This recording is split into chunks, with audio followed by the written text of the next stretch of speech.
Hey everybody, how you doing? I am just I have to say one word, and the word that comes to want mind purely and simply is wow. Uh, wow. Yeah, I after this happened, this win was secured. I found myself spontaneously crying, and I don't care how corny that is, but I have to explain. The Coliseum, if you've never been to the Oakland Coliseum to watch a Raiders game, you got to go at least once. I've been a ton of times, going back to '74. And if there's ever a stadium that's a truest expression of a city,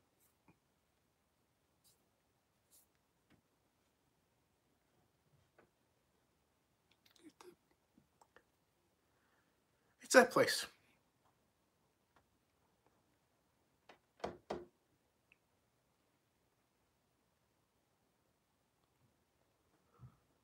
When um when I think of the Coliseum,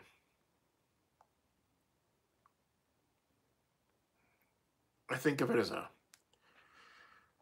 a living organism that has withstood a lot.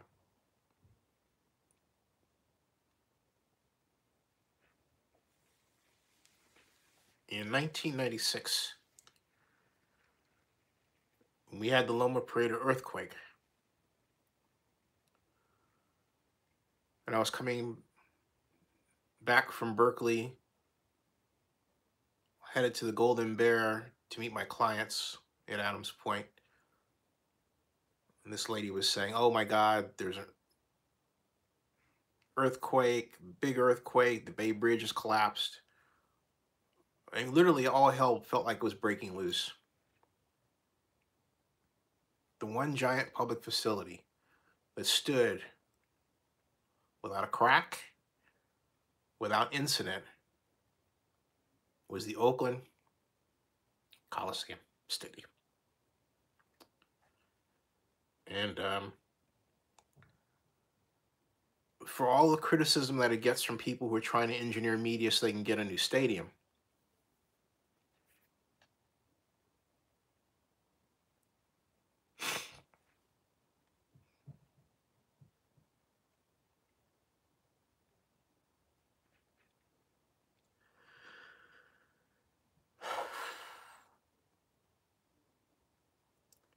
for those people who want to tear it down,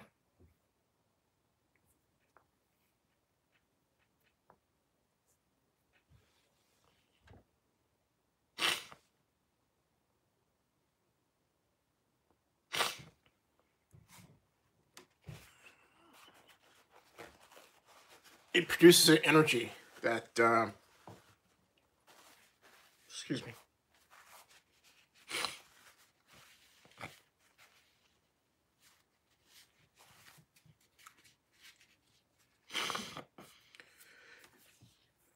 that's incredible.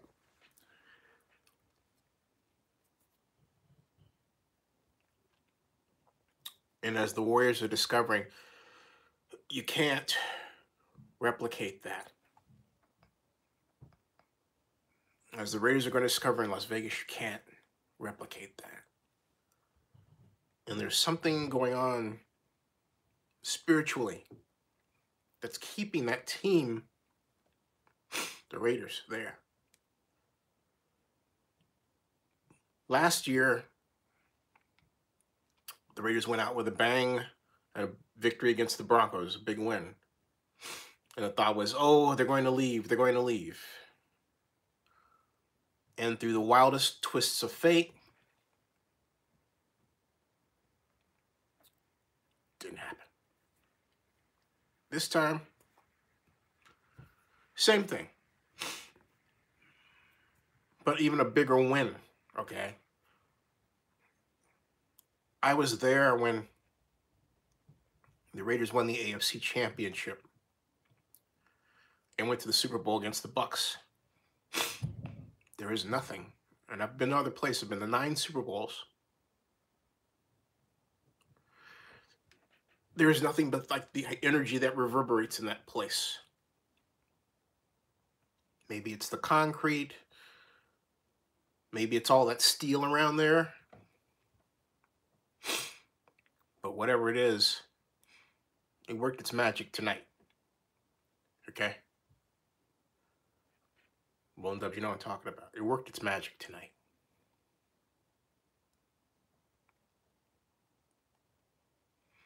And it's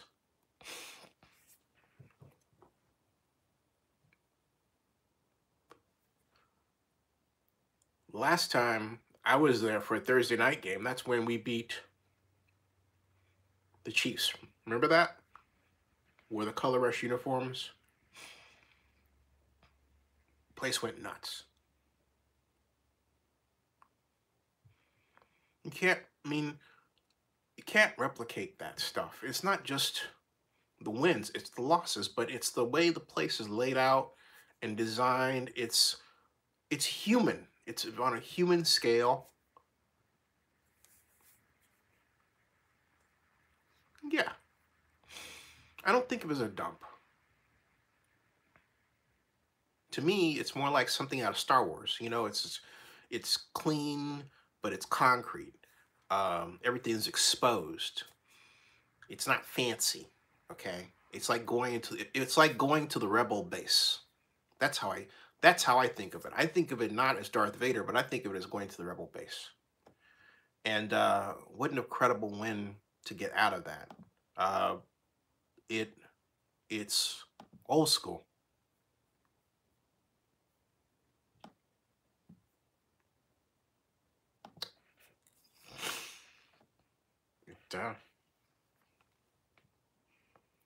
And see,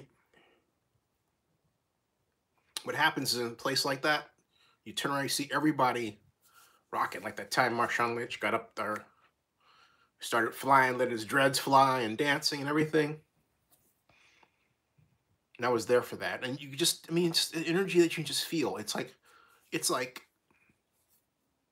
if you ever get a chance to go to Super Bowl, go. Because at kickoff in a Super Bowl, particularly in a dome stadium, is the only time you'll feel that kind of energy. And I'm sorry, if you don't believe in God, that will put the fear of God in you. There's something about this life.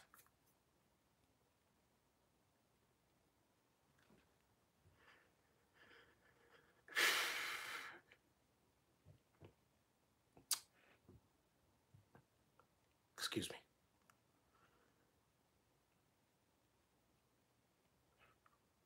And what people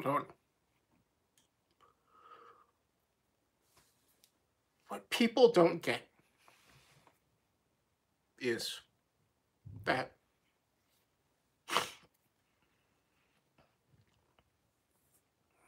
for those who think that, sports isn't important or all this stuff,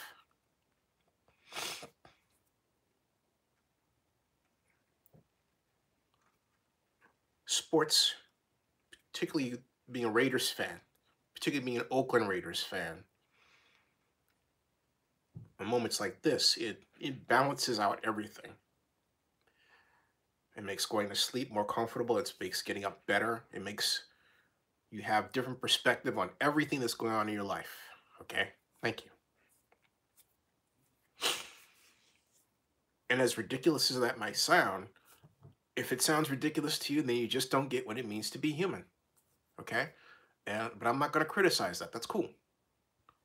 But I'm going to have my moment. And I didn't intend to start off this way. I really did not. But that's why I was so late starting, because I was down there bawling.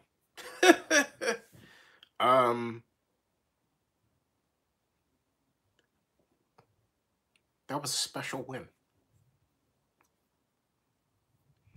And everybody knew it. Everybody knows it. So,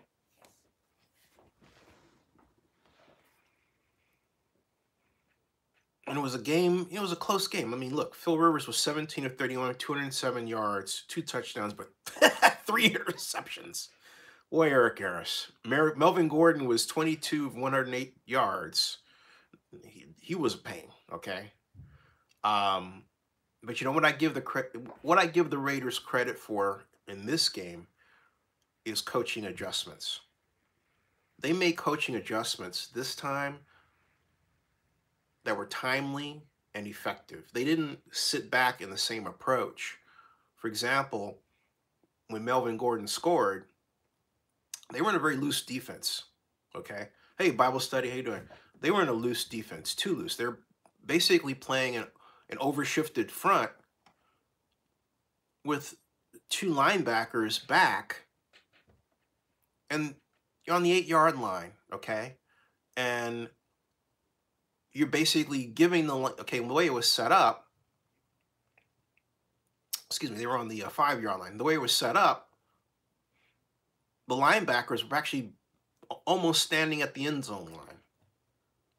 And so it was no surprise that the Chargers decided to run, because by the time their linemen got to our linebackers, hey, all they had to do was push, make sure their pads were lower than ours, and score, and that's what happened.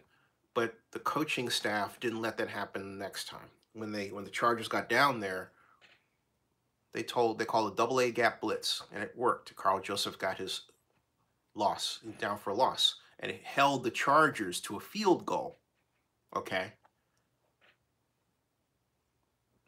So the adjustments were quite timely. They were pointillist. In other words, they made adjustments on a per play basis, and that is the kind of coaching. That's championship coaching.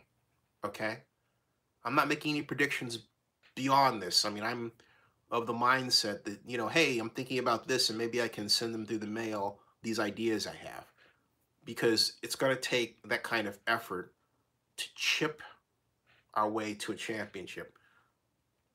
Win after win. Titans are next. Got 10 days to prepare for them. The Titans are in trouble. I look at the Titans as like a wounded animal. Okay, and so I'll take your questions before I get too far down. Hey, Chi, how you? Oh, Chi, God, Chi. I'll definitely take care of that. All right. Let me work backwards. Chi says real life magic at the Oakland Coliseum. The real star. Yes. Cowboy Wrestler says that's because they're the San Diego Chargers, and that's where they belong. And Cowboy Wrestler says, I thought we were playing the Bengals next week. I believe, let me see here. I think you are correct. I know we got the Titans next on the schedule. So I know that we have a 10-day prep time, and so basically you're correct. It's the Bengals on the 17th of November, a day after Cal plays USC. Ooh, go Bears. Hey, welcome to Zennie62, by the way. So yeah, we have the Bengals next. Then we have the Jets at the Jets. And then we go to the Chiefs. And then we come back on the 8th of December to host the Titans. And then the Jaguars and the Mustache Dude. And then we go to San Diego. And then we go to Denver to close out the season. So, yeah, the Jaguars game will be very emotional, okay? But look, I'm telling you, don't be surprised at all if the team comes back for another one, all right? Just, there's this old saying, fool me once, shame on you, fool me twice, shame on me, okay? But that stadium in Vegas is not ready for prime time. And it's not going to be ready for prime time for a while. Somebody put up on Twitter, oh, I'll be at the Las Vegas Stadium watching the game.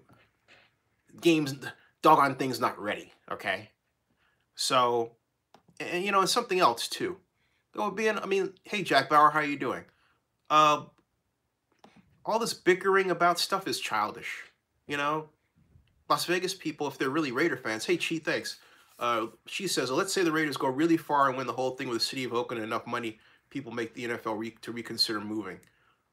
That would not happen in and of itself because of the contractual obligations the Raiders have right now. I will tell you what thing could possibly wreck everything, all right? And that is some outcome of moral turpitude, all right?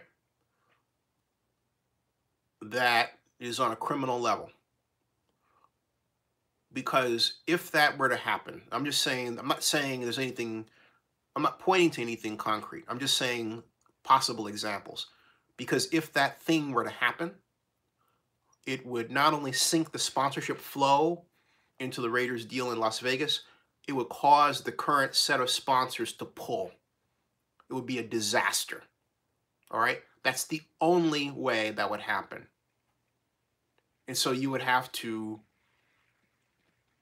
because of the money issues, because of the team ownership issues, you would have to basically put the brakes on. And not only that, if that happened, it would make the problem with the currently active mechanic liens even more acute a problem, okay? That's the outlier scenario. And it's always a good idea to think in terms of scenarios and be prepared for them. But I don't want to talk about that right now. I want to bask in the feeling of mutual joy that this win brought Raider Nation.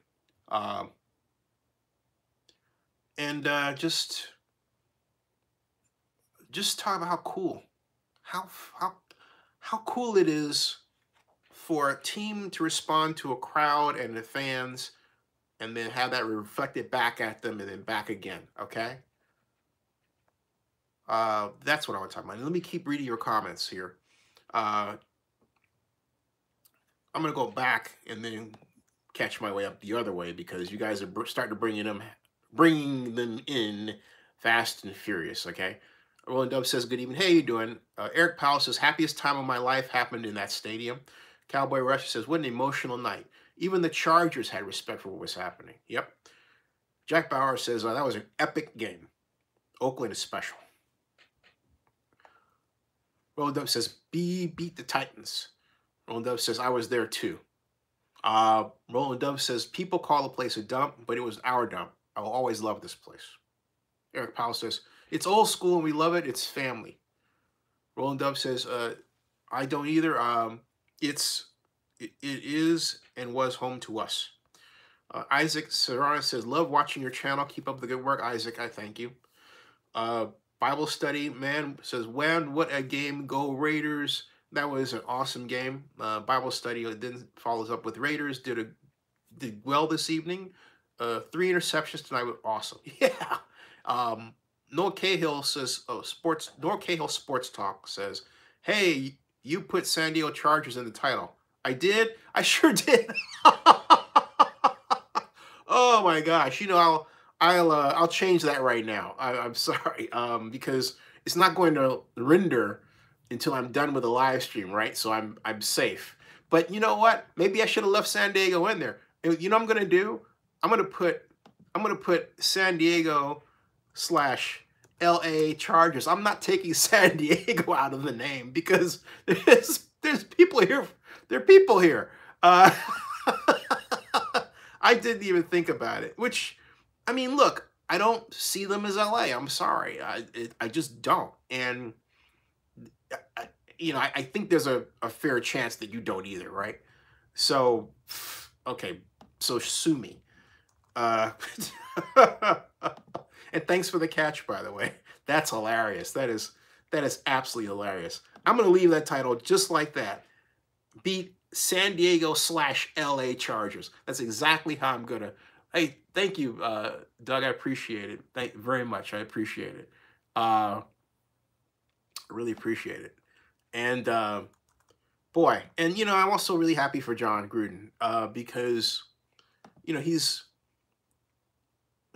truly, just also reflective of a desire, I think, by all of us to go back to times that were fun, and in that place, in the Coliseum, right, with a certain attitude and swagger and look, and energy, and also, and I say this with a capital F, family. Family, and I think Raider Nation really does meet the definition of family, because look, you've got brothers and sisters that you argue and bicker with all the time, but at the end of the day, you love them to death. Okay? And I think it could be said there has been a lot of arguing and bickering in Raider Nation. Pure out, okay? So, pure out. And I'll get to that in a second, Doug. Would you please remind me of that so I can come back? I don't want to lose my current, not just my train of thought, but I've got this list of comments I'm going through, and people want me to read their comments. So, and I like to oblige them, you know. So anyway, and Ivan says, thanks for calling. This is hilarious. Thanks for calling them the San Diego Chargers. That's where they belong.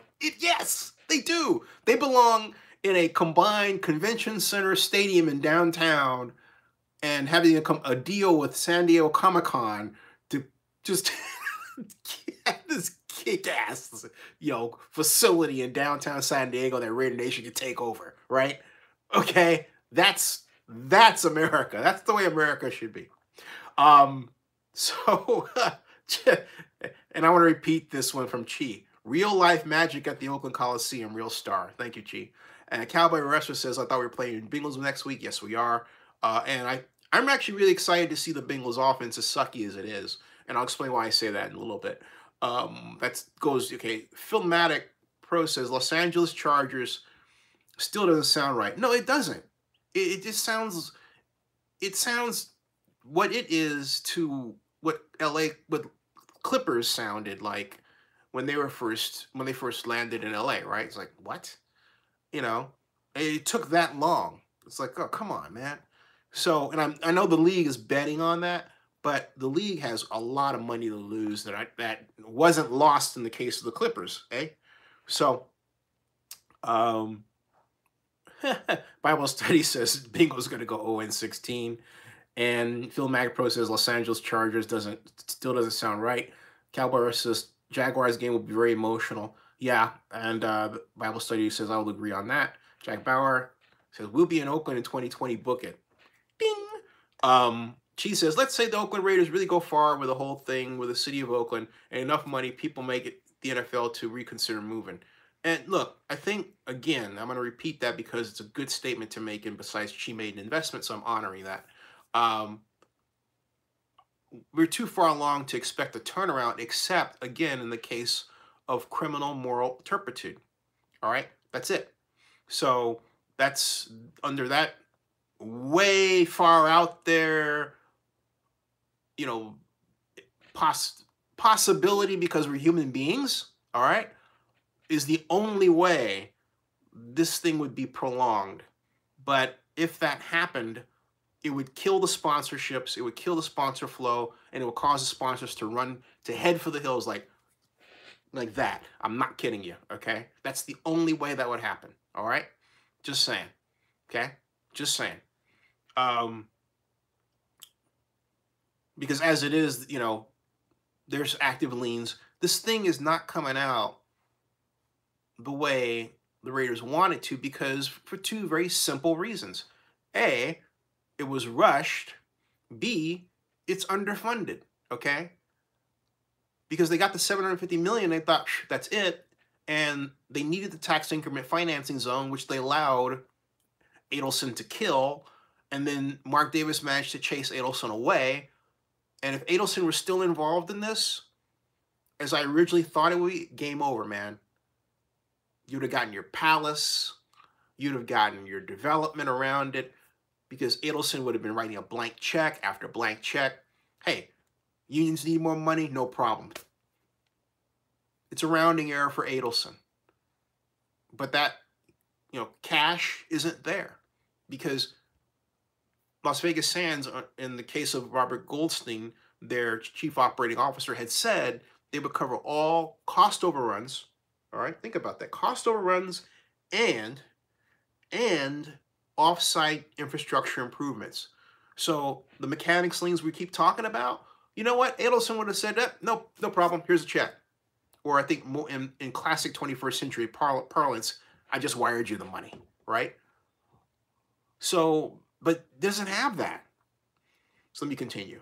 Cowboy Rush says San Diego Superchargers. I like that. Remember that song? San Diego Chargers. Anyway. Hey, Jack Bauer, how you doing, man? Eric Powell says, Jack. Cowboy Rush says, sadly, no. David Bagano says, I have a countdown app on my phone. There's about 266 days to finish until 7/31/2020. Yeah, 266 days is not a lot of time. A year is 365 days, okay? And remember, Don Webb said it's going to be open, okay? And so I keep thinking, you know, why? See, that's not the issue for me, right? I said it before in a previous live stream. The issue for me is the fact that they've got to make a decision by April 1st. Because the Coliseum's not saying, oh, we'll just let you wait until July. No. They have to make a decision April 1st unless in those negotiations they're trying to move the date back. We'll see. Okay? If they're trying to move the date back, but if they have to, and I can't see the board not relaxing the Raiders' deadline, okay? If the board adheres to that deadline that Scott McKibben engineered, all right, then the Raiders have to make their decision on April 1st, and they would be foolish to commit to moving the stadium on April 1st without key components being ready by then. What would those be? Well, look, basically, you got to have ingress, egress done, roof done, completely done, interior done. You have to be so close. Really, what you have to be in order for a realistic justification of a lease turnover like that is a month out from completion.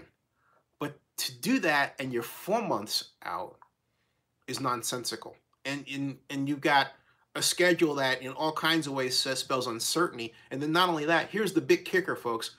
Remember the weather last year? Remember how it snowed and rained and how they had these delays, but they didn't want to tell us the delays existed, and we found out that there were delays, right?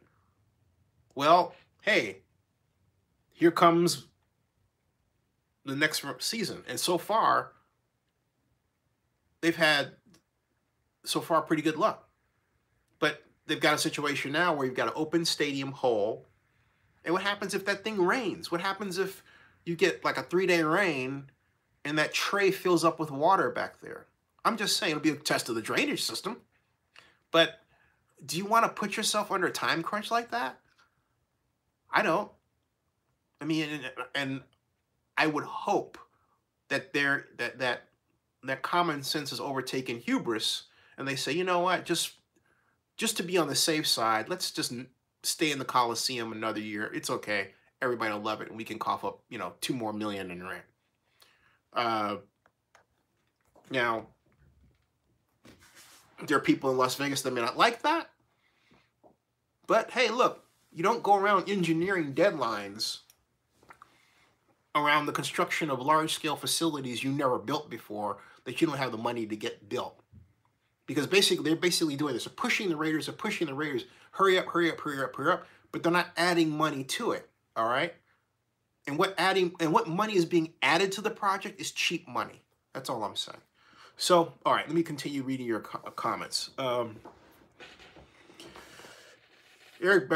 Jack Barr says, hey, Eric, great game. Derek Carr says, yes, it was. On my way home now, 6-hour drive. My God. Hey, welcome to Zennie62. How you doing? Ivan Costello says, I'm from San Diego, and I'll say the Raiders don't belong in Las Vegas.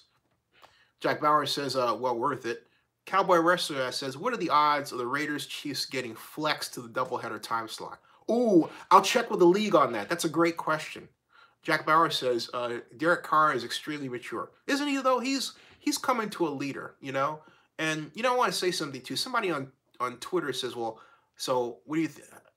are you still hating Derek Carr? I never hated Derek Carr. In fact, I made a video 4 years ago that said I didn't. It was about the system the Raiders were playing it and how they were basically anointing somebody, and I didn't agree with that. All right, it had nothing to do with Derek Carr personally. In fact, by 2015, I was really excited about what they were doing. Bill Musgrave was doing in incorporating a lot of the air raid offense as it was designed by a guy named Tony Franklin, who was the offensive coordinator at Cal, okay? And he was combining that with the Chip Kelly offense, right? It was really cool what they were doing preseason. I thought it was really exciting.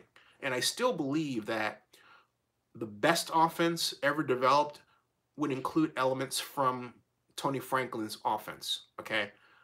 Save for one play I don't particularly like, which basically has to do with a kind of a quarterback bootleg while both the offside tackle and guard are down blocking and leaving the end on that side unblocked.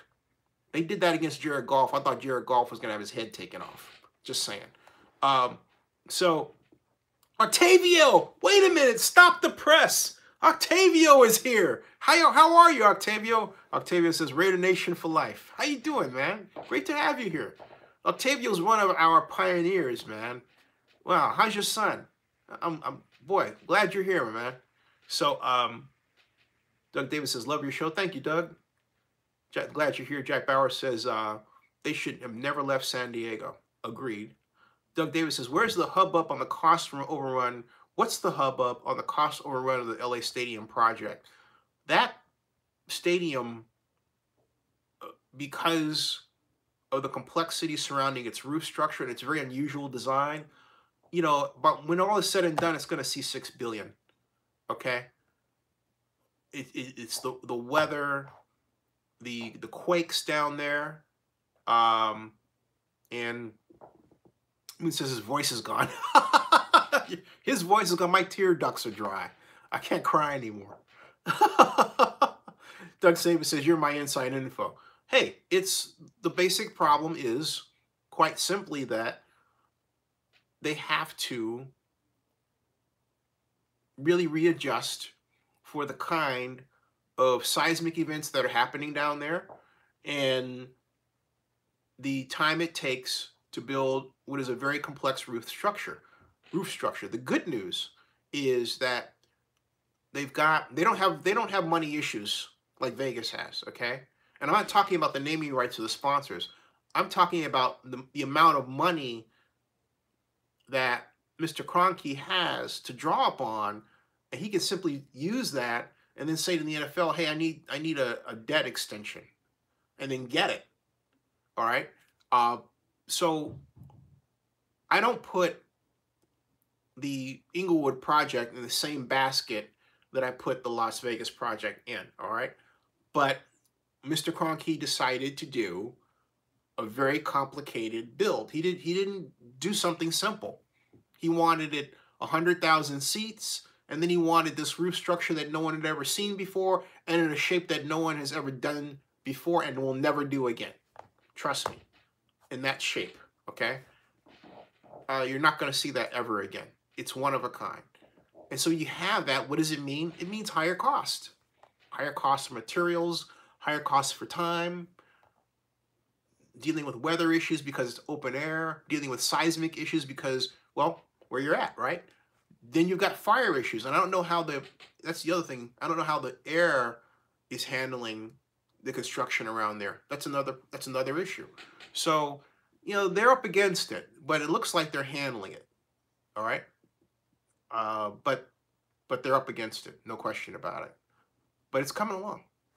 So, Doug Davis says, the crowd was fantastic tonight. Wow, wish I was there. Ditto. And Cowboy Rush says, I think the NFL is looking at the Clippers model for the Chargers. Yeah, they are. Except, I think I agree with you. Doug Davis says, however, he wanted ownership stake.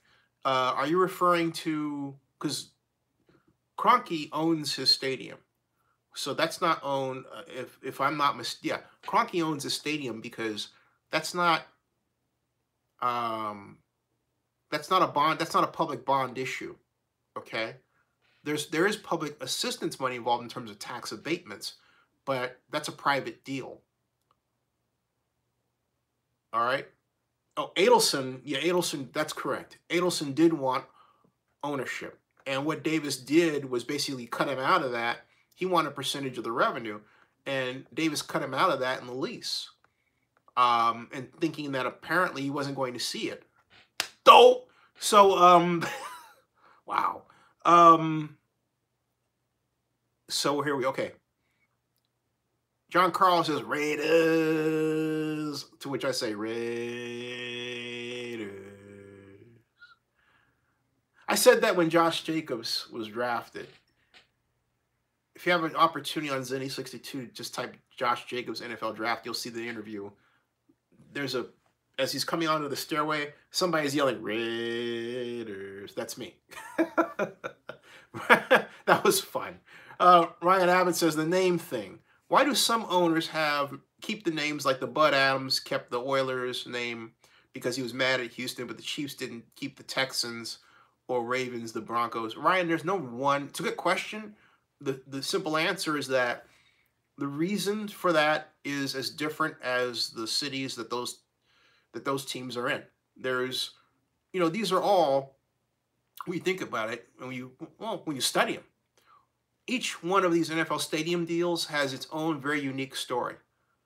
It's very, you can't find one that's exactly like the other.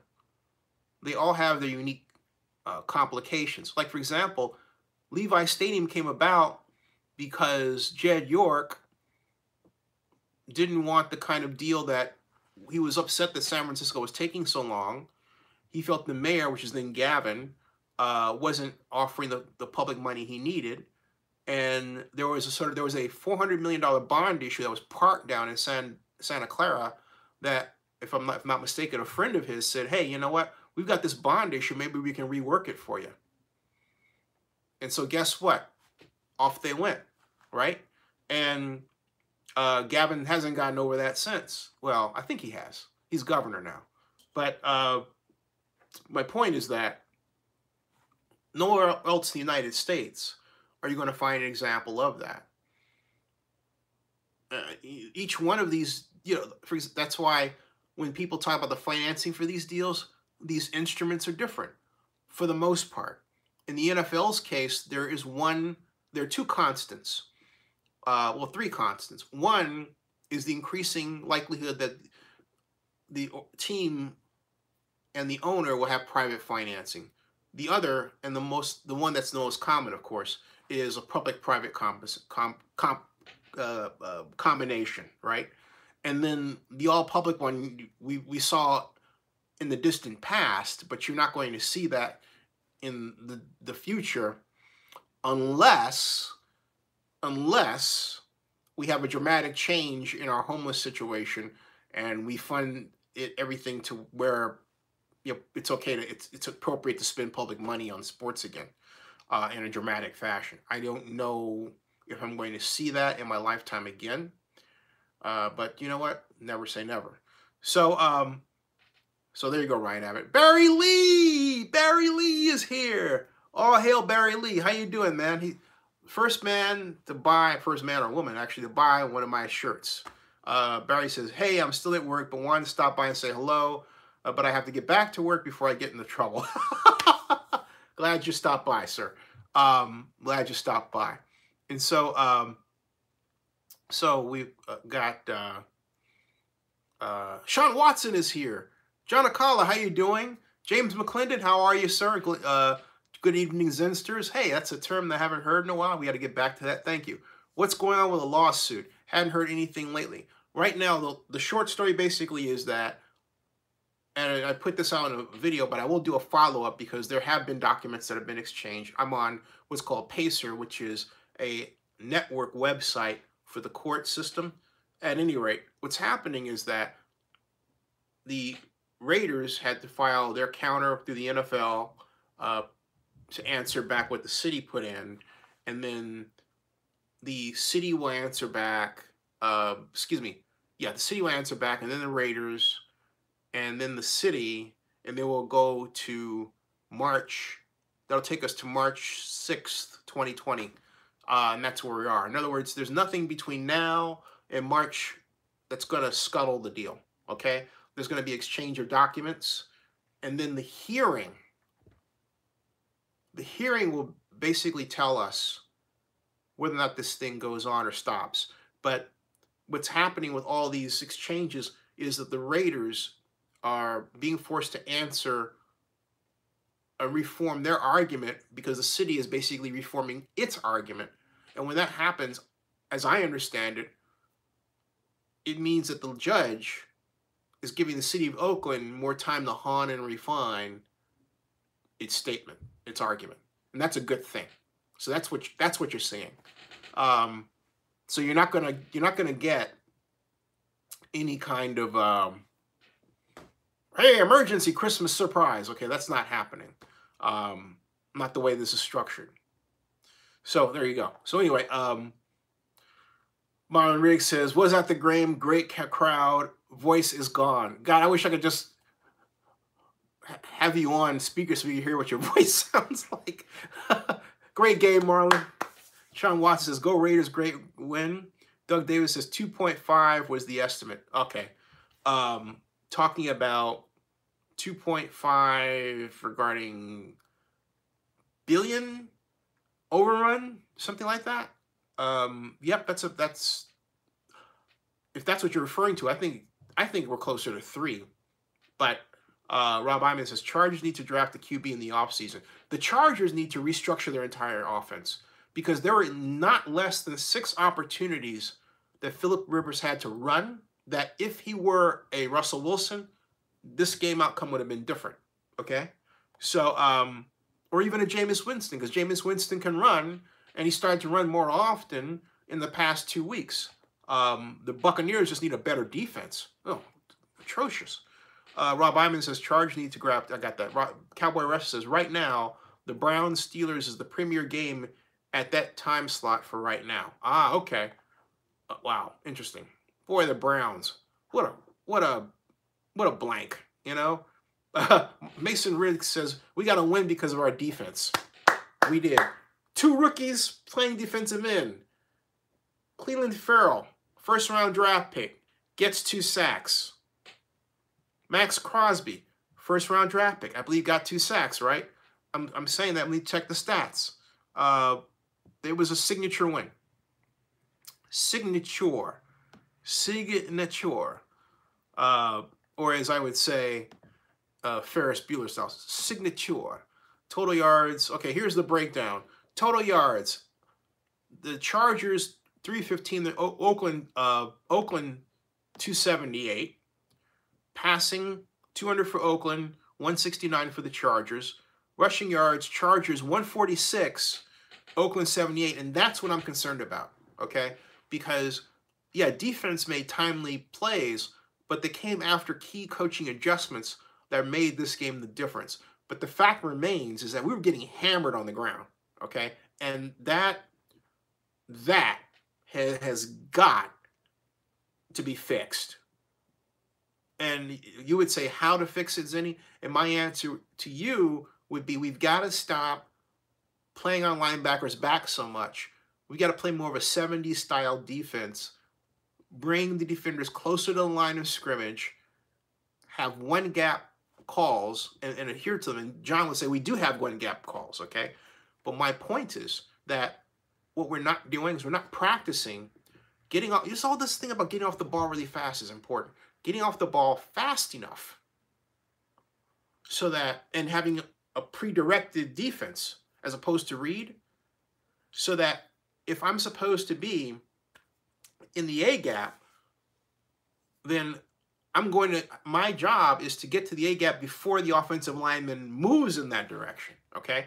So you've got to have a drill that makes sure that your people are able to do that faster. And here's why I say that. Because look at, if you're on the NFL All-22, and really you should be, take a look at the All-22 and see the number of times, like classic example that's current. The Ravens versus the Bengals, the Ravens hosting the Patriots. Look at the number of times that the Ravens offensive line just jumped over to this gap, got off the ball real fast like that. Boom.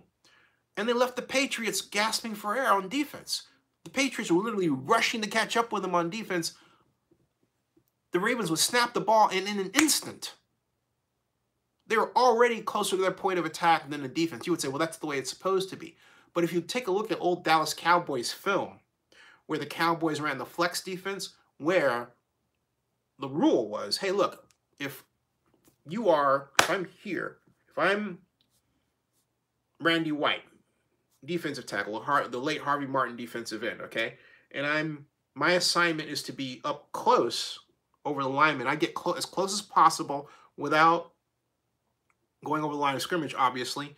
But then my drill is that I know that I'm supposed to be over here when the ball is snapped. So I'm paying attention to the snap of the ball. The minute the ball is snapped, I'm over here. So I can't let the offensive lineman get there faster than me, all right?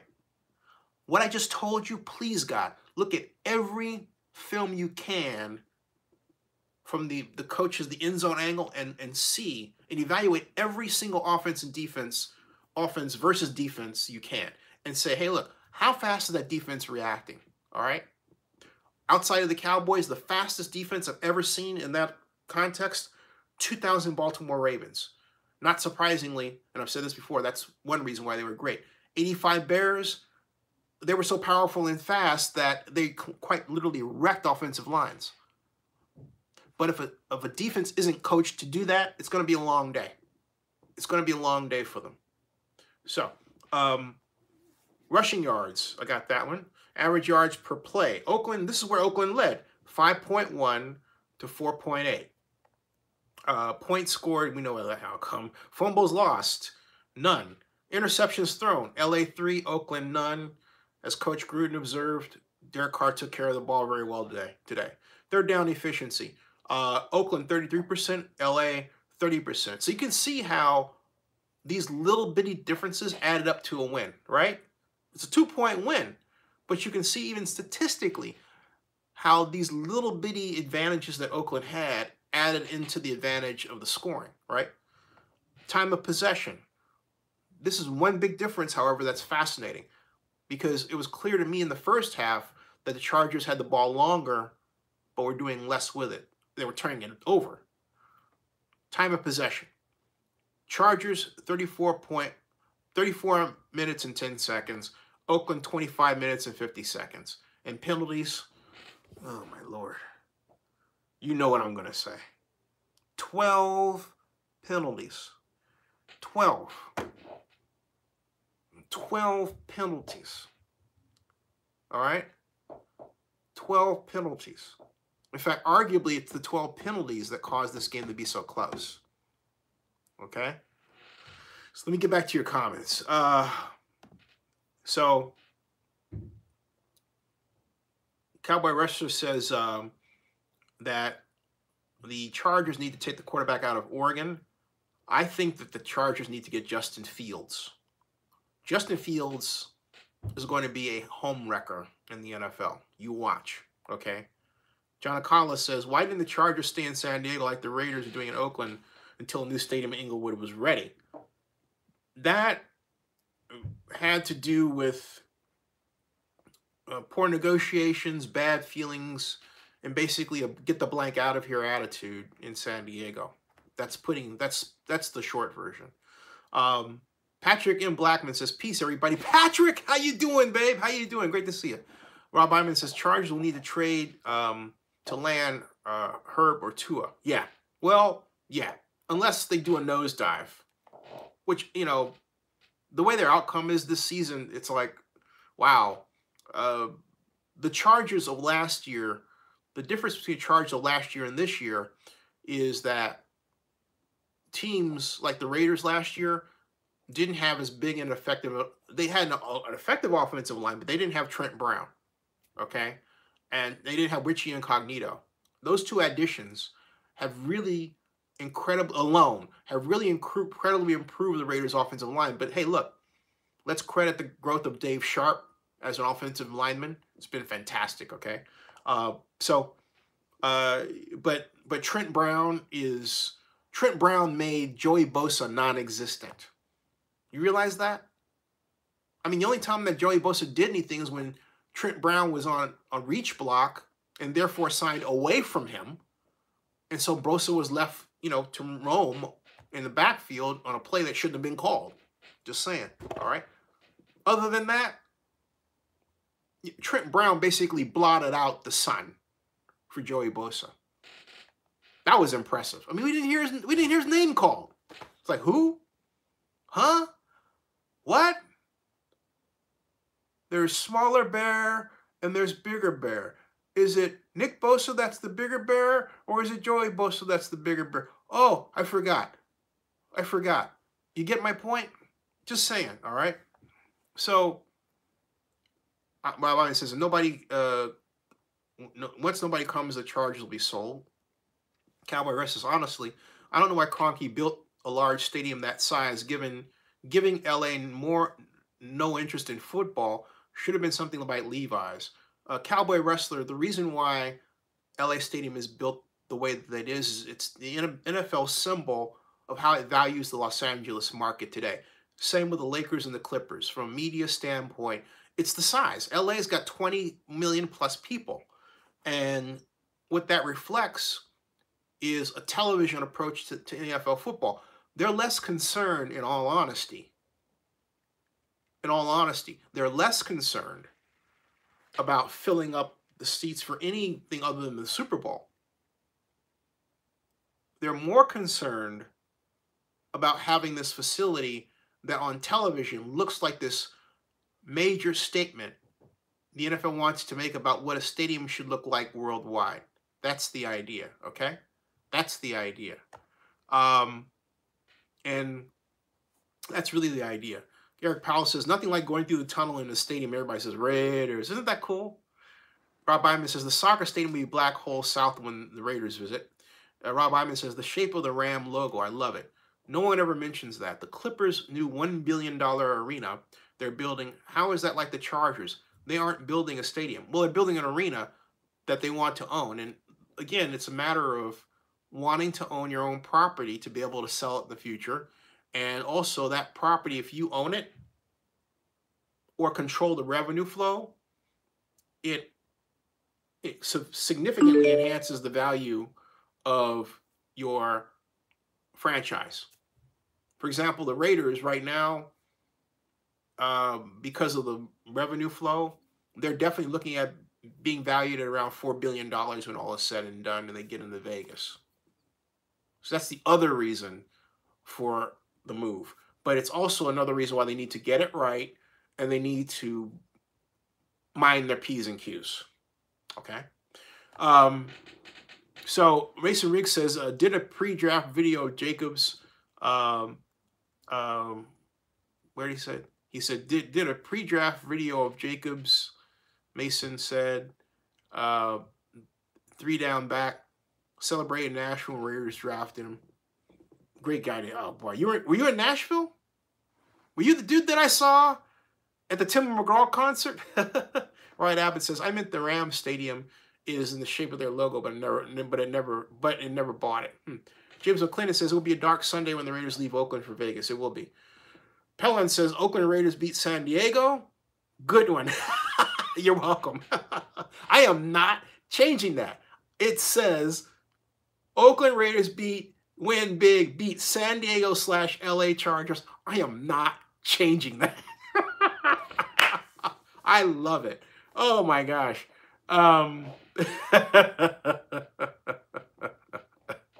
Oh, Patrick M. Blackman writes, I think the Chargers will go back to San Diego. Who will share Kroenke Stadium since the NFL wants Kroenke to share that stadium? Doug Davis says LA Project. Okay. Rob Iman says, it may be time for the Chargers to fire Tom Telesco. Why do you say? I'm wait for the answer. Cowboy, because I'm interested in that. Cowboy Rest says, Jameis Winston, the Chargers? No. Well, could be, but I don't see the Bucs getting rid of him. As much as the Buccaneers season's not over. A. B. Bruce Arians is high on him. C. To be honest with you, the real problem is that the Bucs defense is awful. But let me put it this way. Cowboy wrestler. Just the entirely other take, okay? Cowboy wrestler calls the Browns a dumpster fire. And then Rob Iman says Gruden has found his swagger 2-1 out AFC West. Mason Riggs says Cleveland's getting healthy, starting to show. Rob Iman says Kitchens is one and done. Cowboy wrestler says Rob Iman, so is the clown coach with the Jets. Oh, Eric Young says, how about them Raiders? How about them? How you doing, Eric Young? You know, Eric, I meant to call you. I apologize. Pellin says there's no public money available in San Diego or California. I doubt the Chargers go back there ever unless they get a new owner with deep pockets. See, Pellin, here's the thing. I believe that there's enough private money and enough foreign direct investment money to make a deal work in San Diego downtown. All right? And given the existence of Comic-Con, I really believe in the growth of the convention and visitors business overall, even in this tech world. I think it's a mistake to turn turn their back on San Diego. I really do. I think that's a massive error. I really do. So, Rob Iman says Greg Roman, and not only that, let's add in gambling, which is legalizing now. Okay, and it makes San Diego even more doable prospect. All right, so Pellin's okay. Rob Iman says Greg Roman should get a head coaching gig next season. He's an awesome offensive coordinator, but I don't know that that's going to translate into him being a great head coach. Thanks, Chi. Chi made a comment here. I'll get to flash really by. Let me come back here. Chi says Afrotech in Oakland was amazing. Zennie62. Oh, you went. Tell me about it later. I'm gonna need to get back on my comments here. And Rob Iman says I think the Chargers will be sold to a pro San Diego owner. Rob Iman then says I think Greg Roman could be a hit with the Redskins and Dwayne Haskins. That's a good point. But Dwayne Haskins is not a running quarterback though. So you have to be careful with that. Dwayne Haskins is not by nature a runner. He really is a passer. So that would be a mistake. I mean, Eric Bieniemy would be better. Pellin says the only one I can think of is Joseph Tay. Eric Young says Rob Iman. Dave Pagano says 2 of my favorite memories at the Coliseum. She says Oakland makes playoffs and we should play Baltimore. Oh my God. The Ravens, man. Look, given the fact the Chargers put up 148 yards rushing against us, you think we can beat the Ravens right now? I'm just saying, okay? We're gonna need to throw no huddle and do a lot of what the Patriots started doing on offense, which is really effective. That's the way we have a chance. If we don't do that, it's gonna be a long day, brother. And play a wide tackle 6 defense and not a loose one. You play that stinking defense that we put out there on the field in terms of alignment. The first half of the game, forget it. That thing will sink us. All right. So no way. I'm talking about alignment. I'm not talking about alignment and personnel groupings. I'm not talking about that we don't have the players. We do. It's all in how you make them play. And we gotta get the pads, for Christ's sakes, down. Too often, their pads are high. So that drill's got to get down there, get down there. Maybe have like a pizza on the ground or something. Like, stay down, eat the pizza. I don't know. Or maybe not the pizza, but peel a pound soup. It's healthier. But the whole point is, something to have them stay low, right? Dave Pagano says, 2 of my favorite memories of the Coliseum are Torrey James pick 6 against the Dolphins in a playoff game, and Chris Carr intercepting Roethlisberger in 2006 for a 100-yard pick 6. I remember that. That was huge. Cowboy Wrestler says, Pellon, I think that's the hope of a lot of people. A new owner with deep pockets. And also, I think the NFL owners have had it with Spanos, given the way he's followed everything in Los Angeles. Well, yeah, but on the other hand, yeah, I mean, I agree with you. I mean, he should have really stayed in San Diego. There was a deal to be done there. And I think Dean's ego really got in the way of that. He really should have made a deal with the hoteliers. He should have worked them to death because, look, if you don't have the hoteliers on your side in San Diego, you're nothing, okay? And he didn't have them on his side If he had them on his side, Dean would have had his downtown stadium. He would have been able to figure out something. I was trying to tell him that personally, okay? Because they have Comic-Con. Comic-Con has them. I said, you need to meet with Comic-Con. I told him that personally. All right, he told me to call Fred Moss. I didn't. No, actually, I did call Fred Moss, but Fred didn't get back to me. Memory. But my point is that, hey, hey, you've got a deal to be done in San Diego. It's just a matter of having the right players. But isn't that always the case? Pellin says, how much would it take to buy the Chargers and then build a stadium in San Diego, at least $5 billion? Pellin, that's a good question. I'll research that. I mean, I want to give you, you know why? Because that's a deal to be done. I just said that, and then your comment was sitting there and it popped up, right?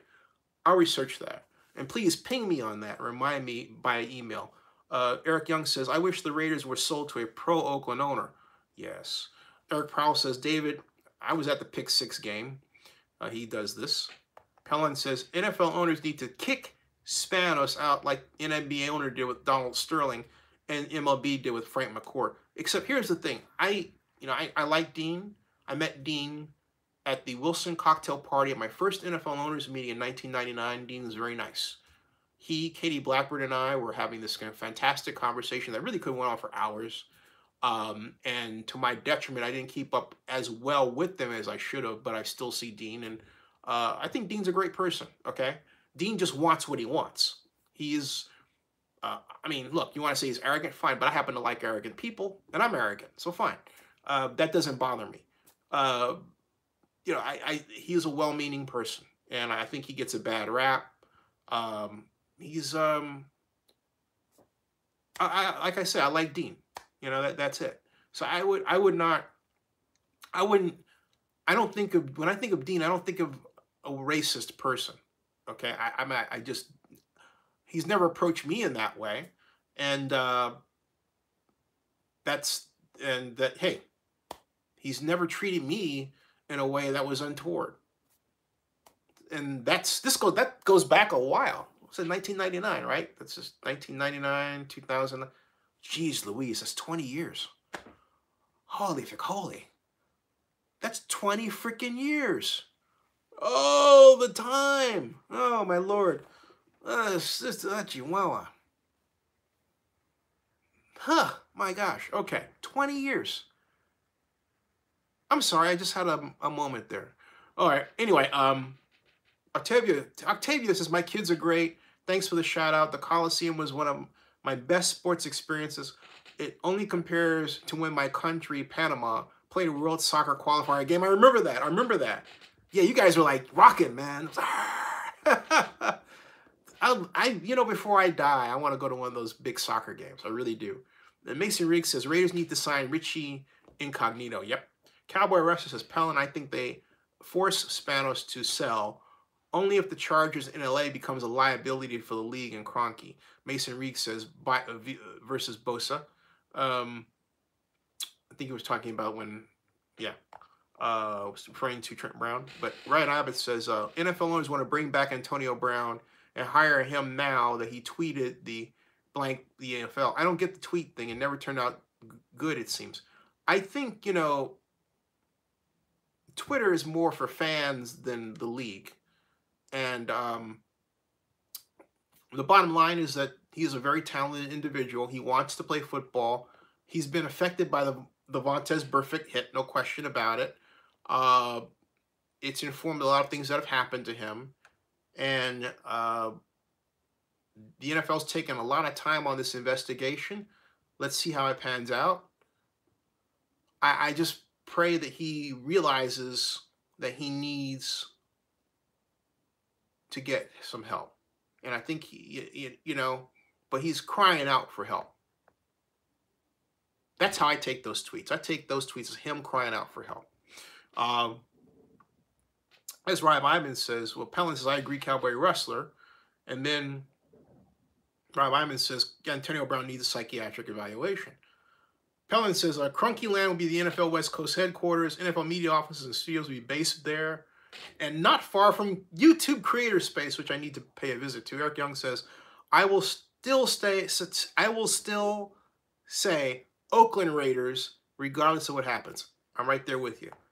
Mason Riggs says, hey, how about Las Vegas Oakland Raiders?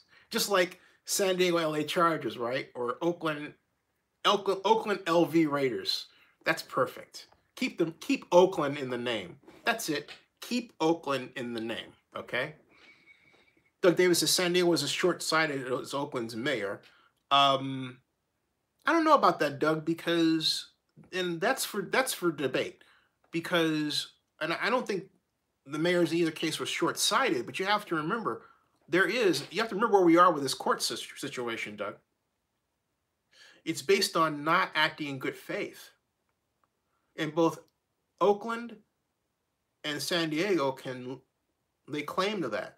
Now, San Diego's handling the matter for different reasons because it really believes it can get NFL football back. But the city of Oakland and the county of Alameda have sound evidentiary reasons to file this lawsuit, and also, once they present their evidence in the right way, expect victory. I'm serious about that. Rob Iman says, Telesco has failed to draft an understudy for Reeves. Oh, and that's why you say, okay, well, you know what? The draft is coming up here. I thought they were going to do it this year, okay? And I thought that San Diego was going to be the team that the year before brought in Lamar Jackson to the NFL, but they didn't do that. The Ravens did. I was shocked that San Diego passed on him. Completely shocked. That was the time to pull the trigger. Mason Riggs says Oakland. Oh, and Chi says Afrotech was amazing. Yeah. Hey, Google Afrotech, by the way, Chi, and on Google, and then click on news. Tell me who you see. Several times. But anyway, but congratulations to Morgan DeBaum. If you don't know who Morgan DeBaum is, she is a now 29-year-old African-American tech entrepreneur who raised $10 million to fund Blavity, an African-American news and culture website that she established in 2014, and she also established in 2016 the Afrotech Conference to bring together blacks from around the country. Now, having said that, I will say this.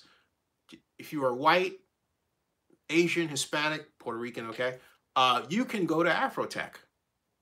The whole purpose of Afrotech is to have a playground, if you will, for blacks in tech to meet and present their wares. But it doesn't mean that others can't go and see and meet and greet. And think of it this way.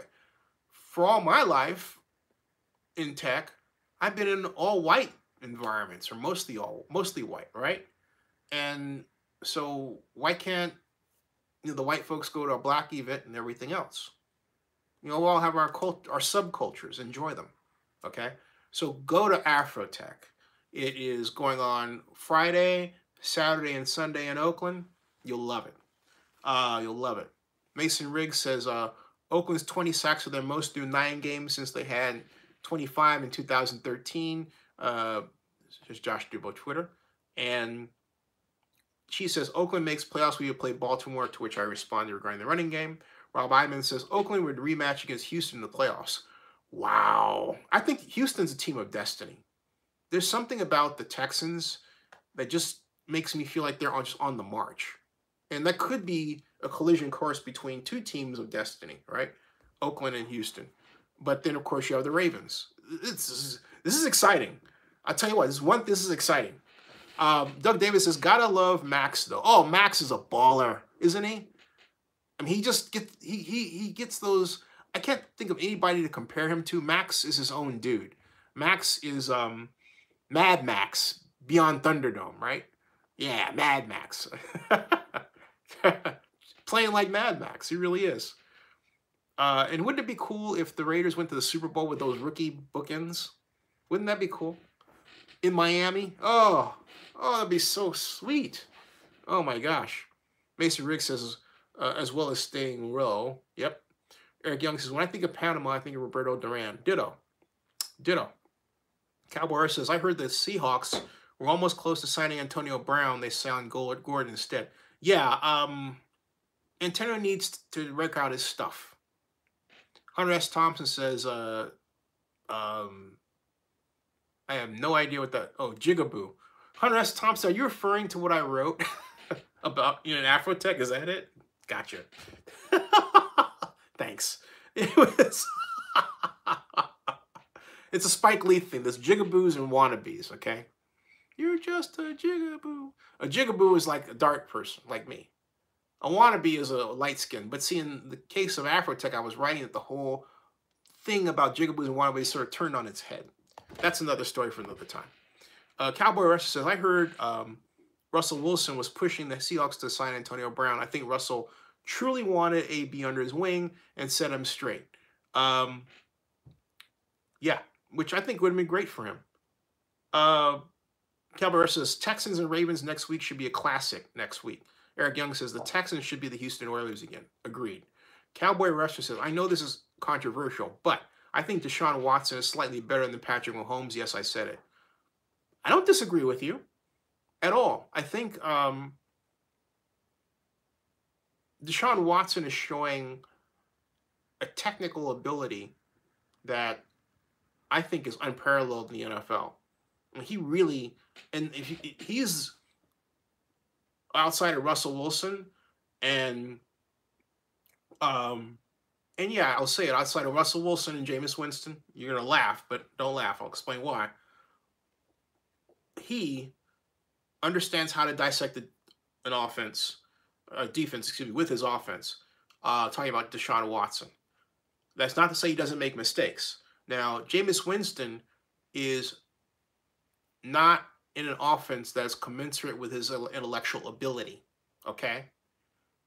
And I don't know if another place would be better for Jameis, but I think that the Buccaneers' family's behind him.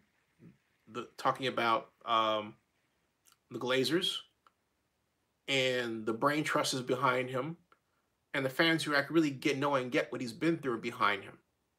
But someone I think this guy Scott Conley I've had on the show is making a joke about Jameis, and I said, hey, look, I know Jameis Winston's agents, okay?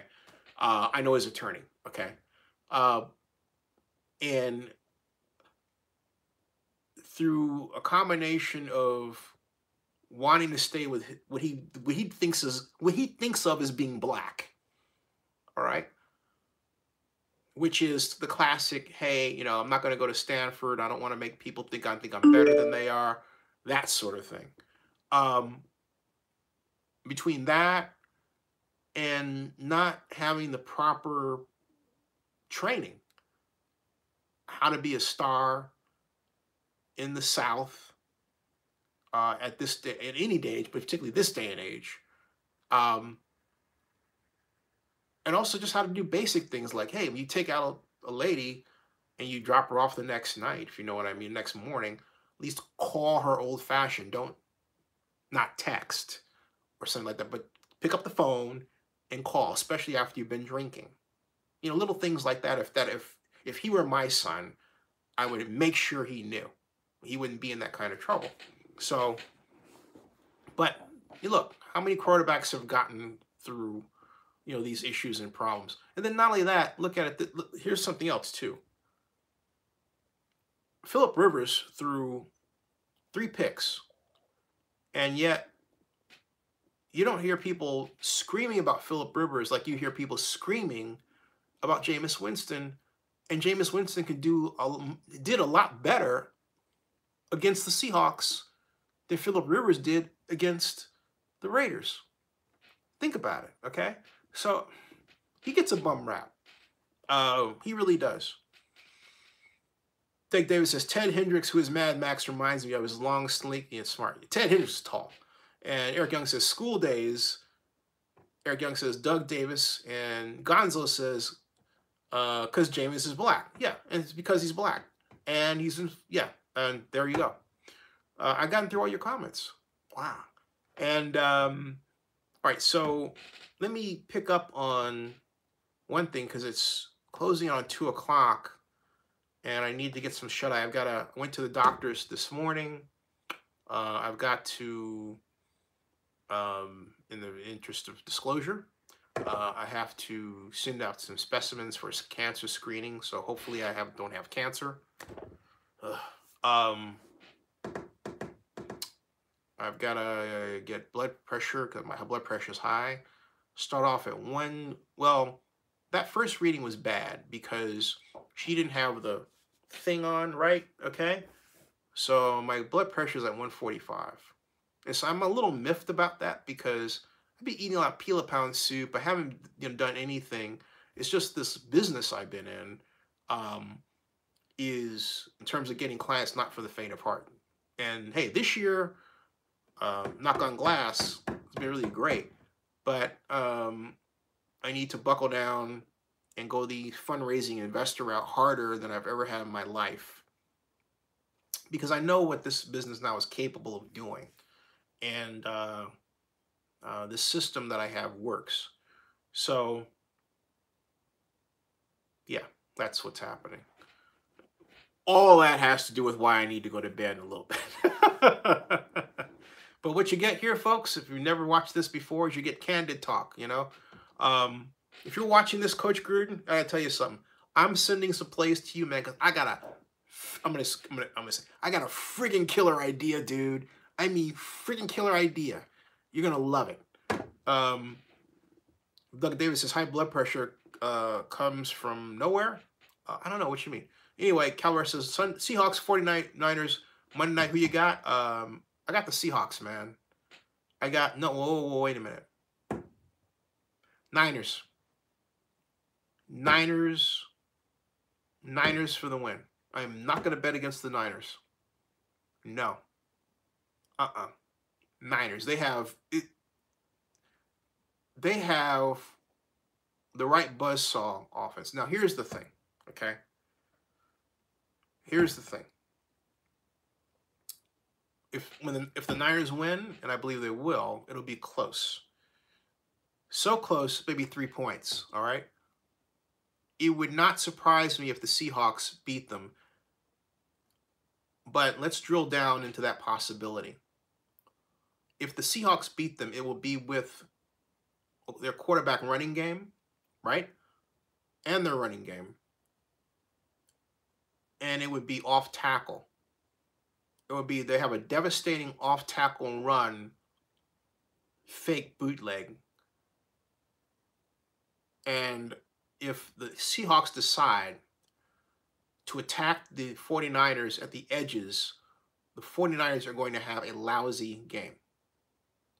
Let me repeat. If the Seahawks decide to attack the 49ers at the edges of their defense with their running game, it will be a long day.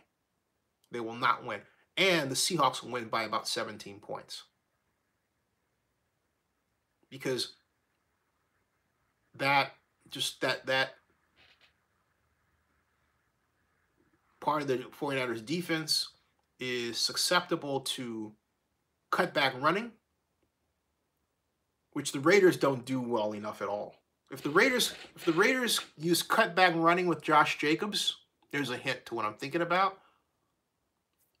He would have picked up at least 150 more yards than he has right now. Okay? I mean design cutback, where he gets the ball and then he goes one way, or it's a counter action, okay? If the Raiders did that, it would be a long day. Or use sprint draws out of I formation, okay? So, I'm saying okay a lot. So, Mason Riggs says, hope testing goes well. Oh, David says, Eric Powell says, Eric, Hands of Stone was a real bad dude. Yes. Dave Bacano says, will you do a future live stream where we can discuss our most memorable moments of the Coliseum? Thank you. Yes, I will do that. Definitely. Mason Riggs says, hope testing goes well. Thank you. Thank you. And Doug Davis says, been in very good shape my whole life, and then suddenly got high blood pressure, no real reason. That's wild, man. It's, you know, part of that is the hypertension of what, you know, black men go through. The other part of it is the fact that I haven't worked out like I should. And I've had this achy, I'm lighter now. I've compensated by losing weight. I'm at 202, but I want to get to 190, okay? But here's the other reason, and Pellan just really hit on it. Lack of sleep raises blood pressure. Get some rest, and I'm sure the test will come back clean. Ding! The comment of the night not having to do with the Raiders. So there's an asterisk, to be fair to Raiders fans who've written a ton of fantastic comments, but thank you, you're right. I think I can hear my mother saying, he's right, he's right. Cowboy Rush says, one thing I would say about this Raiders team is that they have a lot of heart, and that was on full display tonight. And, you know, folks, I'll let that be the last comment for tonight. And I want to say, God bless you all, because good night, everybody. This has been, and I don't mean to, I'm not, I hope, establishing any note of finality, because I don't intend to do that. I'm coming back Sunday with a live stream, but I'm thinking of filling another one in between, most possibly on Saturday. Cal plays Washington State at home. I'm not going to be there. Hopefully I get there for USC. I got to get to a Cal game before the season's out. I got the big game coming up. Got this, you know, but hey. Anyway, all things in their time. Oh, and by the way, remember something too, okay? This, please. We have to save the jobs of people working in heavy industries. You know them as industries that have operations that pollute. But in the old days, as we like to say, we talked about using technology to reduce emissions. Now people just talk about throwing somebody out of a job under the heading of climate change. I'm not being a climate denier here when I say this. What I'm saying is we need to think like Tony Stark. What kind of technology can we apply that will accomplish the dual objectives of low emissions to zero and yet maintaining the same kind of energy focus and activities? Because we enjoyed low energy, low fuel, right? That's why we have these fossil fuels. But we don't talk about the application of technology to lower emissions. We need to get back to a Star Trek society where we're thinking about the application of things and there was no us versus them, except the Klingons. And even though we eventually got along with the Klingons, right? We need to get back to a Star Trek society and not a Star Wars one. And I'll leave that with you. All right. Good night, everybody. I'll see you. And remember, live long and prosper, and go Raiders. Good night, all. See ya.